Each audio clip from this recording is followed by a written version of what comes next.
ഒരു വാക്കും ഭാഷയും ഉപദേശവും ഒന്നും ഇന്ന് റീൽസ് യുവതിലെ കുട്ടികൾക്ക് മനസ്സിലാകത്തില്ല.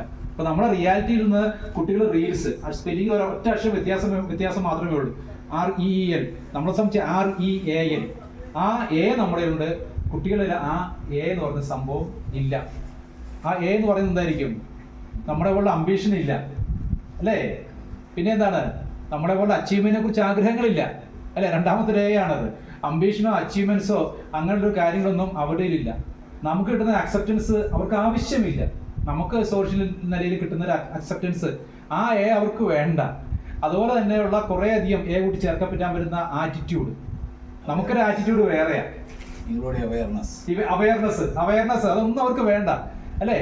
അപ്പം ഈ റിയലിലെ ഇങ്ങനെ കുറെ നമ്മളുമായി ബന്ധപ്പെട്ട് വരുന്ന ജനറേഷന്റെ ആ എ ഒന്നും അവർക്ക് വേണ്ട. പകരം ഈ എന്ന് പറയുന്നത് എന്താണ്? എന്റർടൈൻമെന്റ്. ആ പ്ലേസ് ചെയ്തേക്കുന്ന ഒരു എന്റർടൈൻമെന്റ് REEL വരുമ്പോഴത്തേക്ക് അവിടെ ജസ്റ്റ് ഒരു ഹാപ്പിനെസ്, അത് കുറച്ച് നേരത്തേക്ക് മാത്രമേ വേണ്ടുള്ളൂ. അതുപോലെ എക്സ്റ്റസി, സന്തോഷം അല്ലേ? സന്തോഷത്തേക്ക് വരുമ്പോൾ അത് ആ സോഷ്യൽ മീഡിയ നൽകുന്ന സന്തോഷം. ഇപ്പൊ കുട്ടികളെ സംബന്ധിച്ച് ഒരു ലഹരിക്ക് അടിമപ്പെടുന്ന പോലെ ഈ സോഷ്യൽ മീഡിയ അവരെ കൊണ്ടുപോകുന്നുണ്ട്. ഒരുപക്ഷെ നമ്മുടെ മക്കളോ കൊച്ചുമക്കളോ ഒക്കെ അവർ കടന്നു പോകുന്നത് നമ്മൾ അറിയാതെ തന്നെ. അപ്പോൾ ഈ റിയാലിറ്റിയിൽ നിന്ന് റീൽസിലേക്ക് പോകുമ്പോൾ റീൽസ് എന്ന് പറഞ്ഞാൽ ഒരു മിനിറ്റ് കൂടുതൽ ഒന്നും അവർക്ക് ഗ്രഹിക്കാൻ പറ്റത്തില്ല. അത് എത്രയോ ഷോർട്ട് ആക്കുന്ന അത്രയും നല്ലത്. അതിൽ കാണിക്കുന്നത് എന്താണ്? നല്ല ഡാൻസ് ആണോ നിർബന്ധമില്ല. നല്ല ഡാൻസ് ഒന്നും ചിലപ്പോൾ ശ്രദ്ധിക്കപ്പെടണമെന്ന് പോലുമില്ല. അതിന് എന്തെങ്കിലും ഹാസ്യവൽക്കരിക്കപ്പെടുന്ന ഒരു ഡാൻസ് ഫോംസ് ആണ് അവർ ഇഷ്ടപ്പെടുക. അപ്പൊ നമ്മുടെ ജീവിതത്തിൽ ചലഞ്ചസ് ഉണ്ട് അല്ലേ? നമ്മുടെ ജീവിതത്തിലെ ചലഞ്ചസ്, വെല്ലുവിളികൾ ഇഷ്ടം പോലെ, നമ്മൾ കടന്നു വന്ന വഴികളും പാതകളും ഒക്കെ അങ്ങനെയുള്ള ചലഞ്ചസ് ആണ്. എന്നാൽ ഇന്ന് നമ്മുടെ ചുറ്റുപാടുള്ള കുട്ടികളുടെ ചലഞ്ചസ് എന്തായിരിക്കും? എന്തായാലും ചലഞ്ചസ് ഇന്ന് ചലഞ്ച് എന്ന വാക്ക് കേട്ട കുട്ടികൾ പറഞ്ഞ അവരുടെ മനസ്സിൽ ചലഞ്ച് എന്തായിരിക്കുന്നത് കേട്ടിട്ടുണ്ടോ? കുട്ടികളെ സംബന്ധിച്ച് അവരുടെ ചലഞ്ച് എന്ന് പറയുന്നത് ഏതെങ്കിലും ഒരു ഫേമസ് യൂട്യൂബറോ അല്ലെങ്കിൽ ഒരു ബ്ലോഗറോ അല്ലെങ്കിൽ ഒരു സോഷ്യൽ മീഡിയ ഇൻഫ്ലുവൻസർ, ഇപ്പൊ ഞാൻ ആ പേരാണ് ഇട്ടേക്കുന്നത്, അധികമൊന്നും ഇല്ല എങ്കിലും ഇങ്ങനെയുള്ള സോഷ്യൽ മീഡിയയിൽ താരമായിട്ട് നിൽക്കുന്നയാളെ ഒരു ദിവസം ഈ ഭാഗം പറ്റേ അങ്ങ് വെട്ടി അല്ലെങ്കിൽ പകുതി പഠിച്ചു. ചലഞ്ചാണ്. അപ്പൊ എന്ത് ചെയ്യും? അതാണ് അവരുടെ ചലഞ്ച്. കുട്ടികളെ സംബന്ധിച്ച് അതിന് കിട്ടുന്ന അക്സെപ്റ്റൻസ് പുതിയൊരു ചലഞ്ചായിട്ട് മാറുകയാണ്. രണ്ടാമത്തെ പ്രത്യേകത എന്ന് പറയുന്നത് ഏതെങ്കിലും ഒരു ഇറക്കമുള്ള സ്ഥലത്ത് പോയിട്ട് ചാടുന്നത്, അല്ലെങ്കിൽ വീട്ടിൽ തന്നെ അച്ഛനമ്മ മുതിർന്നവർ നിൽക്കുമ്പോൾ ഇവർ പാടില്ല ഒന്നാം പാട്ട് ഞാൻ പറഞ്ഞത് നമ്മുടെ മുമ്പിൽ കൊച്ചുകുട്ടിലൊക്കെ പാട്ട് കളിച്ചു പോകുന്നൊരു സംഭവമാണ്. മുതിർന്നവരെ പേടിപ്പിക്കാതെ ടീസ് ചെയ്തുകൊണ്ടൊരു പാട്ട് ഞാൻ മറന്നുപോയി. അങ്ങനെ മുതിർന്നവരുടെ അടുക്കൽ വന്നൊരു പെട്ടെന്ന് സർപ്രൈസ് കാണിച്ച് ഡാൻസ് കളിച്ചു പോകുന്നൊരു ചലഞ്ച്. അത് അധ്യാപകരുടെ അടുക്കലാകാം, ഗ്രാൻഡ് പേരൻസിന്റെ അടുക്കലാകാം, പോലീസിന്റെ അടുക്കലാകാം. ആ പാട്ട് എനിക്ക് നല്ല പരിചയമുണ്ട്, പക്ഷേ എനിക്ക് പാടാൻ കിട്ടാത്തതുകൊണ്ടാണ് ആ പാട്ട് ബാക്ക്ഗ്രൗണ്ട് വെച്ചിട്ട് പെട്ടെന്ന് ചെയ്യുന്ന റീൽസ് ഉണ്ട്. അപ്പം അവരുടെ ചലഞ്ചസ് അങ്ങനെയൊക്കെയാണ്. പക്ഷെ അതിന്റെ ചലഞ്ചസ് നമുക്കറിയാം. ബ്ലൂ വെയിൽ എന്ന് അറിയപ്പെടുന്ന ഗെയിം ഉണ്ടായിരുന്നു കുറച്ചാളും പോലെ അല്ലേ? ബ്ലൂ വെയിൽ ഒത്തിരി കുട്ടികൾ അതിന് ആ ഗെയിമാണ്, ആ ഗെയിമിൽ അടിമപ്പെട്ട് സ്വന്തം ജീവൻ തന്നെ നഷ്ടപ്പെട്ടു പോയിട്ടുണ്ട്.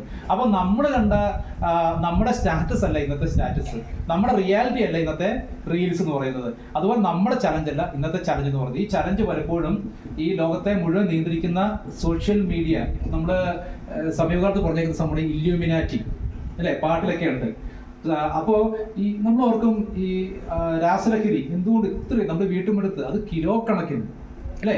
കിലോ കണക്കിന് ഒരു സാധനം പറഞ്ഞെങ്കിൽ അരി പോലും നമുക്ക് 10 കിലോ ചിലപ്പോൾ തികച്ച് റേഷൻ കടയിൽ കിട്ടത്തില്ലായിരിക്കും. പക്ഷെ ഇങ്ങനെയുള്ള സംഭവങ്ങൾ കിലോ കണക്കിന് വരുമ്പോൾ നമ്മൾ അറിയാതെ തന്നെ ഇതിനൊക്കെ നിയന്ത്രിക്കുന്ന ഒരു hidden black source, black governance അല്ലെ? അങ്ങനെ നമുക്ക് കിട്ടിയ ഒരു ഇരുണ്ട അന്ധകാരം എന്ന് പറയുന്നുണ്ട്, ബ്ലാക്ക് മാർക്കറ്റ്. കഴിഞ്ഞ ദിവസം ഒരു സ്കൂളിൽ എക്സാം ഡ്യൂട്ടി പോയ സമയത്തേക്ക് ഒരു കുട്ടി കയ്യിൽ നിന്ന് കോപ്പി പിടിച്ചു. അത് പുറത്തോട്ട് നടന്നുപോയ ടീച്ചറാണ് കണ്ടുപിടിച്ചത്. കാരണം കുട്ടികൾ നമുക്ക് അങ്ങനെ ചെക്ക് ചെയ്യാനും പറ്റത്തില്ല. അപ്പോൾ ഞാൻ നോക്കിയപ്പം ബോട്ടണി സബ്ജക്റ്റിന്റെ ഒരു നോട്ടാണ്. ആ നോട്ട് വളരെ ഭംഗിയായിട്ട് അപ്പുറം മറിച്ച് നോക്കി 4 മാർക്കിന്റെ ചോദ്യം എനിക്ക് വന്നിട്ടുണ്ടായിരുന്നു. അത് കുട്ടിക്ക് ഉപയോഗിക്കാൻ പറ്റിയ അത് 4 മാർക്ക് അവന്റെ സ്കോർ ആയിരുന്നു, മുതലായിരുന്നു ഒറ്റ പേപ്പർ.